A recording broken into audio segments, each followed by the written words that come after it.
Good morning, biology students. I'm going to be kind of going through a few problems with you guys at the beginning of class today. So I would just make sure that you've gone to Google Classroom and you've pulled up the different artifacts that you're going to need for today. I'll explain more about that in a second. Okay, I'm going to disappear now. So, what we're doing today is talking about Punnett squares and how they relate to Hidaya's story. What you guys were doing Tuesday was creating a pedigree based off the information that was being provided to you. Today, we're going to find out a little bit more information about what's being shown in that pedigree, that family tree. You've seen Punnett squares before. I believe you guys all did some work with this in previous years, middle school, but this is just going to be a little bit more advanced than that, or more practical, applicable. Okay, so what you need today, you need your completed pedigree from yesterday. It should look something like this. If you were someone that was struggling with getting this thing built, I did create a video that's posted on Tuesday's I created a posting that actually does a walkthrough on how to create a pedigree that looks exactly like this one and all the details and rules. So I would maybe go back and watch that if you were struggling with the pedigree.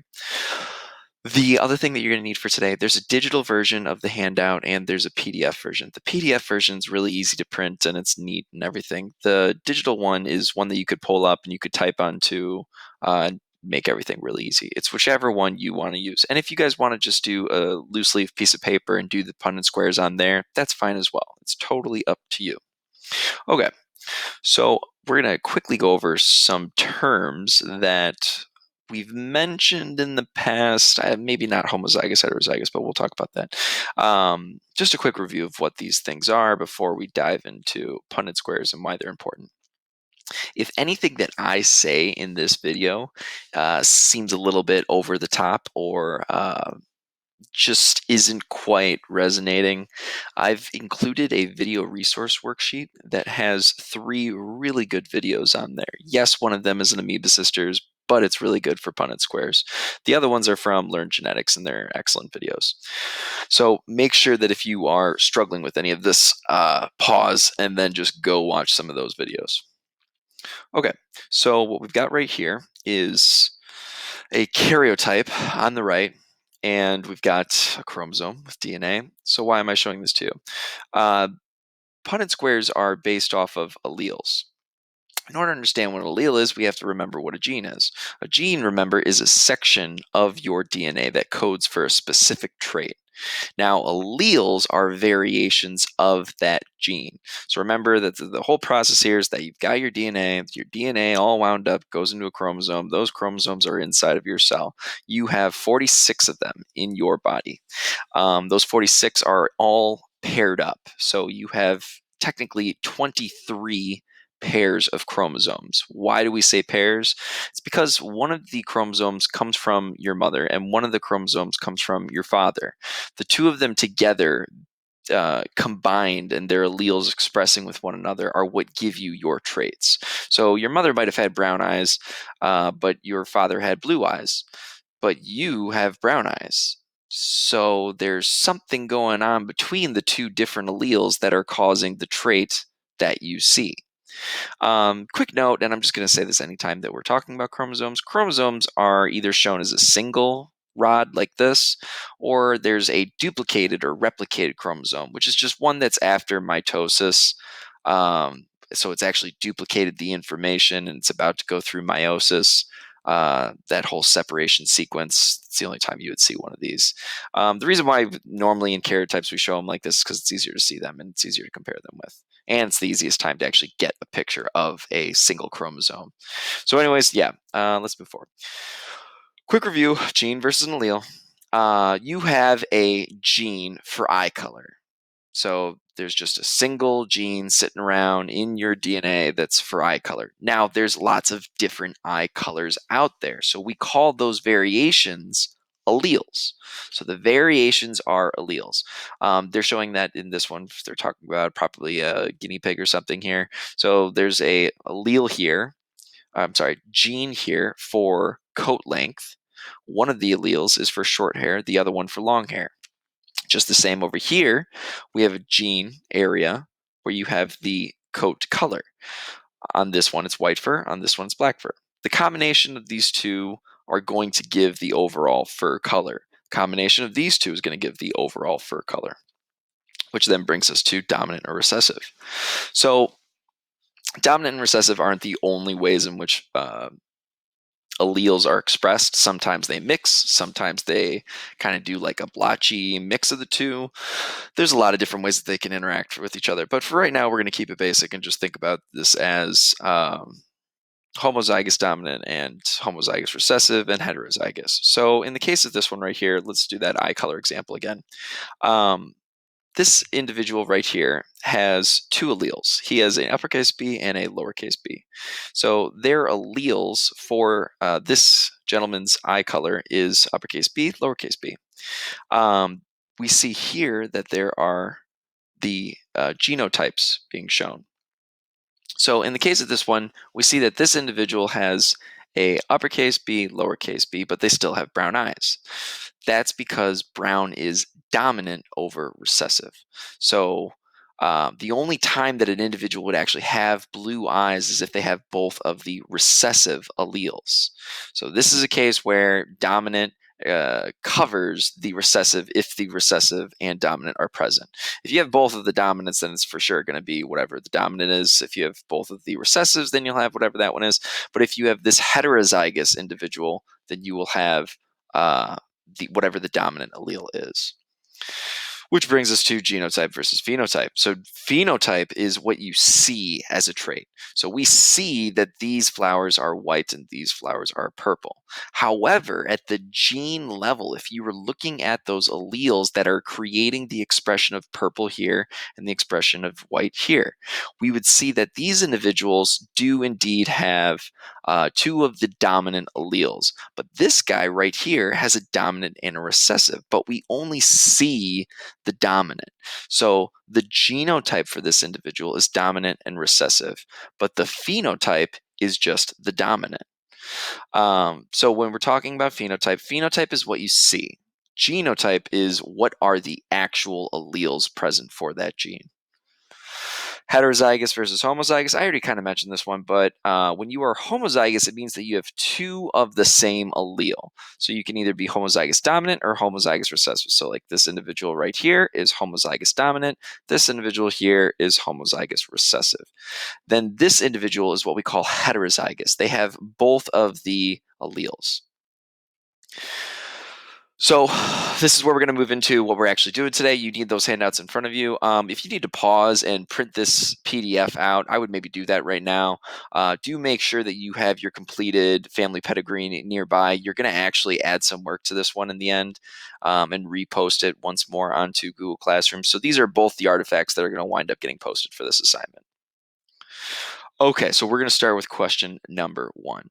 What we're trying to do here with this Punnett square is we are trying to figure out what are the genotypes of the parents and what are the possible genotypes that the offspring can have based off of those parent genotypes. So what I mean by this is we're doing this one for Haruma and Hatari. So you need your pedigree in front of you, and we need to think about that spot where we had Hatari and Haruma, and there was Hidaya that was born from the two of them. So this Punnett square is asking us to use uppercase M and lowercase m for our letters here. So they're straight up telling us what letters we should be using for all this stuff. So let's think for a second. What could Haruma and Hatari's genotype be? Hidaya has albinism. This is a autosomal recessive disorder. So the individual has to have lowercase, or recessive in order to actually have the affliction. However, we see that both Hatari and Haruma do not have the affliction. So what could be their genotypes? Pause me for a second if you want to think about it. So in the case of this one, most likely their genotypes are going to be uppercase M, lowercase m for both of them. Again, the uppercase M is the dominant allele. It's the functioning melanin trait. Lowercase m is the recessive allele. It's the albinism allele, we might call it. So both of these individuals are heterozygous. They have one of the dominant alleles and one of the recessive alleles. So now what we can do, now that we think we know what their genotypes are, we can do this Punnett square. We can cross these alleles with each other, and we can see what the different squares will hold inside them. And now, what the whole point of doing a Punnett square is, once we've done this, we'll be able to actually see what are the chances of Haruma and Hatari having offspring with the different possible combinations of genotypes. So, if you do this one correctly, you'll know that you get a uppercase, uppercase, uppercase, lowercase, uppercase, lowercase, lowercase, lowercase. The way that we did that was we moved this M here, that M here, this M all the way over here, that M right there, same here. Please note that the dominants, if they are present, are always put first. So in these two individuals that are heterozygous, the dominant allele is being written first. You can't do lowercase and then uppercase. That makes things very confusing. Okay, so where we're at right now is we're trying to figure out, since we've already determined, I'm getting a little ahead of myself. Since we've already determined that the mother has uppercase M, father uppercase M, lowercase m, we know that albinism is an autosomal recessive disorder. So which of these circle Hidaya in the Punnett square, we have to find which of these possible outcomes was Hidaya. And that would have been the lowercase lowercase. So now they ask us for the percents. They want us to figure out what are the different genotypes and what's the percent chance of them occurring, and then do the same for the phenotypes. So for the genotypes, we would look here. We've got the homozygous dominant, we've got the heterozygous individuals, and then we've got the homozygous recessive. So the way that we would think about this as there's a 25% chance that if Atari and Haruma have a child, that offspring will have uppercase M, uppercase M. There's also a 50% chance, not also, there's instead of, so if they were to have, let's think about it this way, sorry. If they were to have 4 children, there'd be a 25% chance that one of those children would have homozygous dominant. There'd be a 50% chance that 2 of those children have uppercase M, lowercase m. There's a 25% chance that one of those children has lowercase m, lowercase m. That's essentially what this information is telling us. However, this would be the case anytime that they are reproducing. So it'd be a 25% chance of this, 50% chance of this, 25% chance of this, and it's just to roll the die to see which one comes out. That's all meiosis. So then we need to figure out what is the phenotype. Now, in the case of the phenotype, it's actually different than the genotype, and that's because the heterozygous individuals do not have albinism.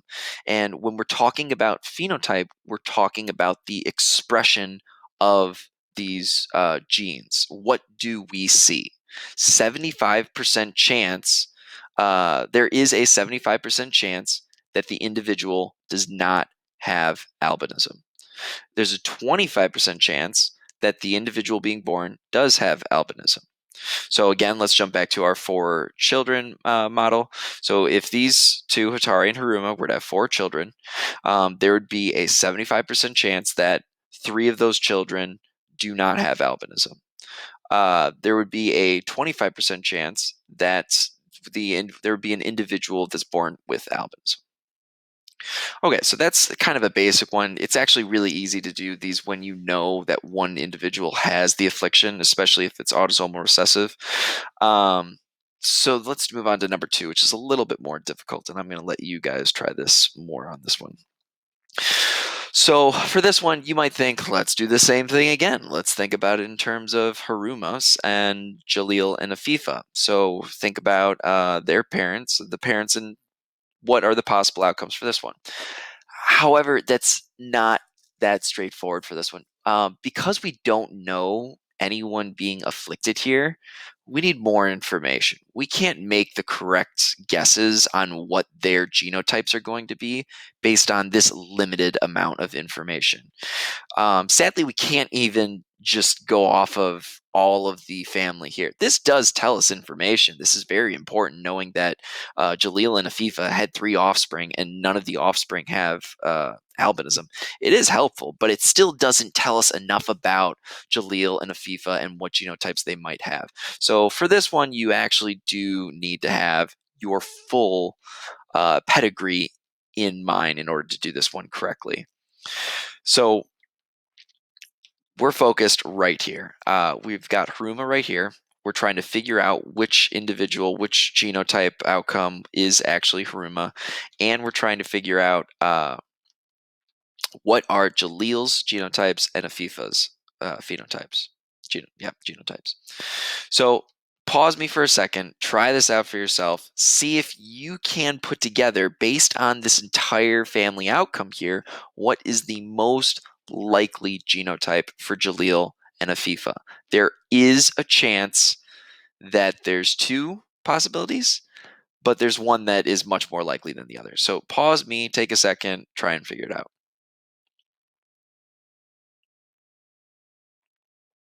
Okay. So hopefully you said that Afifa has uppercase M, lowercase m, and that Jaleel likely has uppercase. Here's why Jaleel is likely uppercase, and Afifa being uppercase, lowercase. So Afifa has to be uppercase, lowercase because someone in her line had the affliction of albinism. Now, why couldn't it have been Jaleel? Because Afifa also comes from a line in the past that did have albinism. So her grandmother actually did have albinism. So there's a likely chance that she has that recessive allele in her genotype for melanin pigment. Why is Jaleel uppercase M, uppercase M? And that becomes more clear when we really look at the number of offspring that they had that did not have the disorder.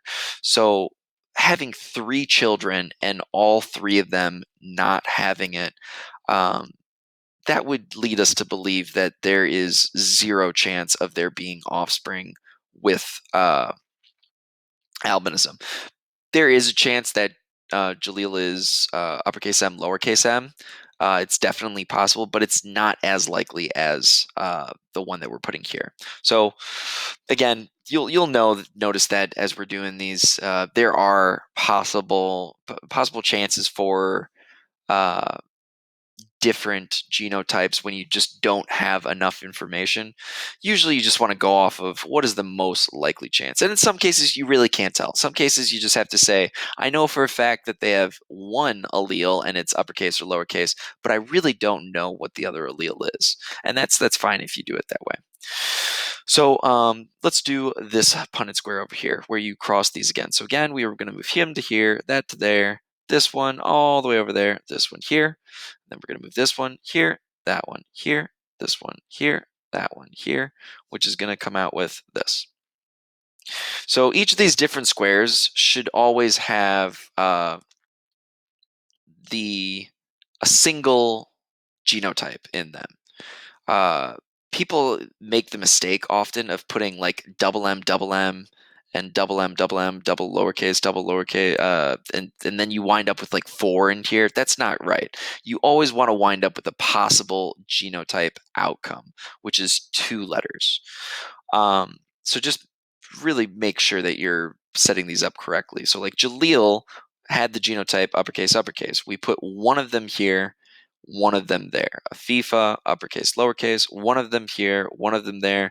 This way, when we actually cross these all together, we wind up with genotypes here. Okay, so for our genotype outcome, there was a 50% chance of uppercase. We can see that right here, 50% chance. And there was a 50% chance of uppercase, lowercase. Now, for the phenotype, because there's no possible chance of offspring to have homozygous recessive, we would say that the phenotype is 100% of the offspring have functioning melanin. Or you could even just call it 0% chance of albinism. It's whichever way you want to do it. So, that's really all I've got for you guys here. The rest of them are on you. Again, you will run into situations where you're going to have to make a call on what the allele is, or you're going to have to say that there's multiple possible outcomes, and you can show multiple possible outcomes if that's what you want to do. But yes, so you're going to need to finish up the rest of the handout. There are 1, 2, 3, 4 for you to try out. And then there's one other thing that you guys have to do today. I didn't want to make it too easy for you.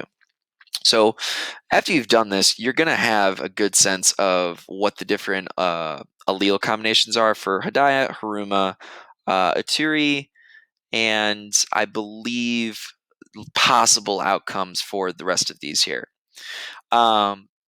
So what you're going to do is you're going to go back to your pedigree and you're going to fill in the different uh, genotypes for these individuals.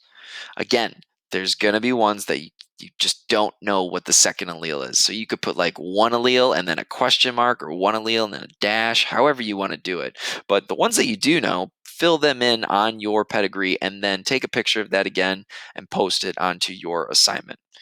Okay, so we've got for today the handout here, and we've got the pedigree that's been revamped, and you've now added in the genotypes. Oh, and there's some little hints here about some important information for Hatari and important information for Saburi that is very helpful, and you only really caught if you read the reading very closely from the other day. Some of you have actually already done this, and that was awesome to see that you included that in your pedigrees. Kudos to you. So you can just submit that picture one more time just so that I know you got that one done. Okay, I hope you guys are doing wonderfully, and I will see you all later.